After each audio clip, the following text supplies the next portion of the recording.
David Hume. Nació en Edimburgo, Escocia en 1711. Y eligió morir y ser sepultado ahí también en 1776. Fue un personaje que tuvo muchos intereses intelectuales a lo largo de su vida, y que publicó muchas obras que se tratan de filosofía, economía, política e historia. David Hume es uno de los representantes más importantes del empirismo, que es la doctrina filosófica que sostienen que la única forma de obtener conocimiento verdadero es a través de mis sentidos. Se basó en las ideas de sus antecesores John Locke y George Berkeley en cuanto a que es la experiencia sensible la que causa las ideas. Y se sintió motivado por el avance de las ciencias gracias a los descubrimientos de Newton. Esto lo condujo al escepticismo. El escepticismo es la corriente filosófica que expresa la duda en la posibilidad de un conocimiento veraz, de la verdad objetiva. Ahora abordemos el contexto histórico. Durante el siglo XVIII, el movimiento más importante y en el que se vio envuelto el pensamiento de Hume es lo que se ha dado en llamar la Ilustración. Aunque algunos autores apuntan que en verdad se llama el iluminismo pues tenía la finalidad de disipar las tinieblas de la ignorancia de la humanidad mediante las luces del conocimiento y la razón.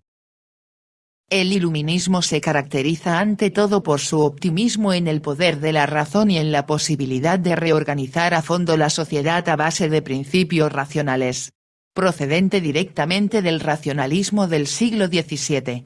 Hume tuvo acceso a las obras de René Descartes, Blaise Pascal, o Baruch Spinoza e incluso hizo una serie de objeciones y críticas a la obra del primero.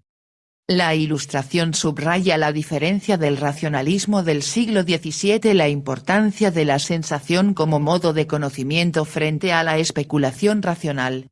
Pero el empirismo de la sensación no es sino un acceso distinto hacia una realidad que se supone, en el fondo, racional. En el siglo XVII la razón era la facultad por la cual se suponía que podía llegarse a los primeros principios del ser, de ahí que su misión esencial fuese descomponer lo complejo y llegar a lo simple para reconstruir desde él toda la realidad. En otras palabras, el racionalismo del XVII es una deducción de principios que no están fuera, sino dentro del alma, como ideas innatas. En el XVIII, en cambio, la razón era algo humano. No se trataba de ideas innatas, sino de una facultad que se desarrolla con la experiencia. Por eso la razón no era para la Ilustración un principio, sino una fuerza para transformar lo real. La Ilustración ve en el conocimiento de la naturaleza y en su dominio efectivo la tarea fundamental del hombre. De este modo, la filosofía se dedica de nueva cuenta a reflexionar sobre los descubrimientos científicos, como una vez lo hubiera hecho durante la Grecia antigua, donde los avances científicos y tecnológicos servían de objeto de estudio de la filosofía. Los descubrimientos de Newton, Bernoulli, o Benjamin Franklin, prometían a la filosofía alcanzar niveles insospechados de desarrollo e invención que permitirían a la humanidad un futuro esperanzador en el seno de la ciencia.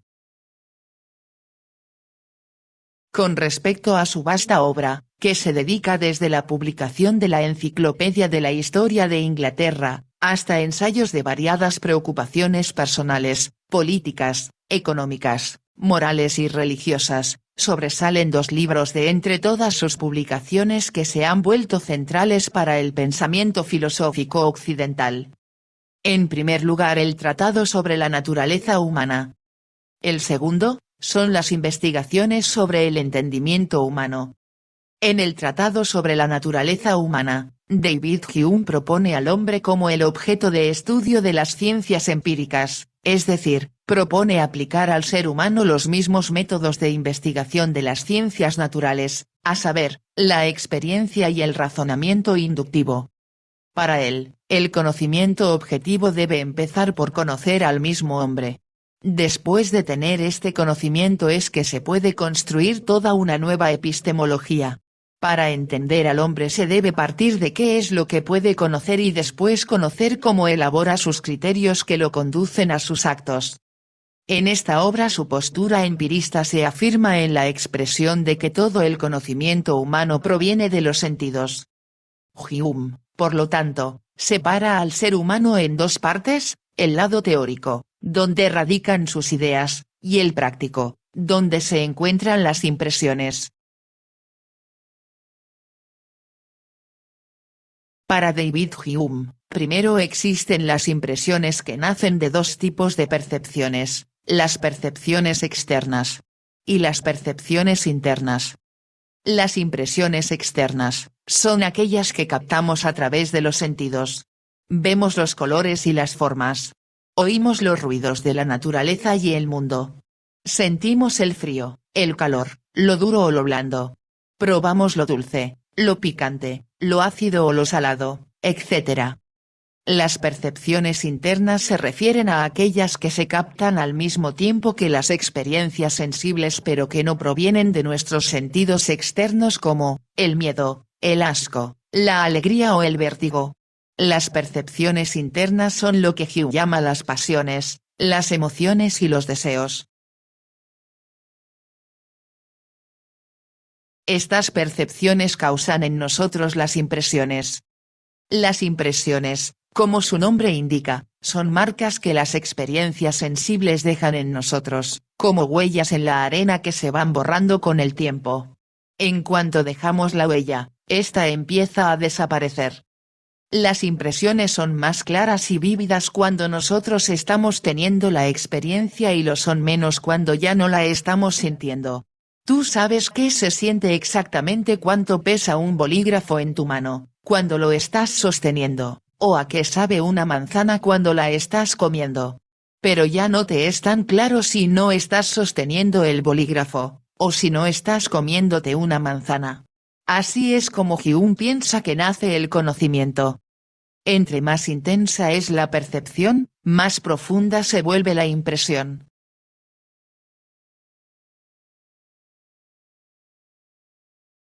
Son las impresiones las que causan las ideas. No habría ideas si no tuviéramos impresiones. De esta manera es que Hume piensa que tenemos idea de lo que significan las cosas y de cómo tenemos conocimiento. Las ideas son solo una copia de las impresiones. Las ideas se hallan en nuestra imaginación. Y aunque queramos tener ideas que no nazcan de nuestras impresiones, sino de otras ideas, no podemos tener claridad de lo que significan pues no se refieren a ninguna experiencia ni a ninguna percepción y por lo tanto no podemos imaginarloslas, aunque lo deseemos con todas nuestras fuerzas. Si una persona me platica que se siente subir a una montaña rusa sin que yo me haya subido nunca a una montaña rusa, no podré saber exactamente qué se siente, y no tendré una idea clara hasta que no me haya subido. De este modo, las ideas que no provengan de impresiones, debemos tomarlas como un conocimiento falso. Solo tomaremos como verdaderas las ideas que sean copias o reflejos de impresiones. El escepticismo. El empirismo radical que defiende Hume lo conduce necesariamente a negar la posibilidad de ideas innatas. También de aquellas ideas que hayan nacido de otras ideas de las que no se pueda rastrear la experiencia sensible de la que sean copias. Hume, por ello, divide a las ideas en dos tipos. Las ideas simples y las ideas complejas. Las ideas simples provienen de percepciones simples. Cuando observamos un color, o escuchamos un sonido, entonces se crea una representación en la mente, que es igualmente simple.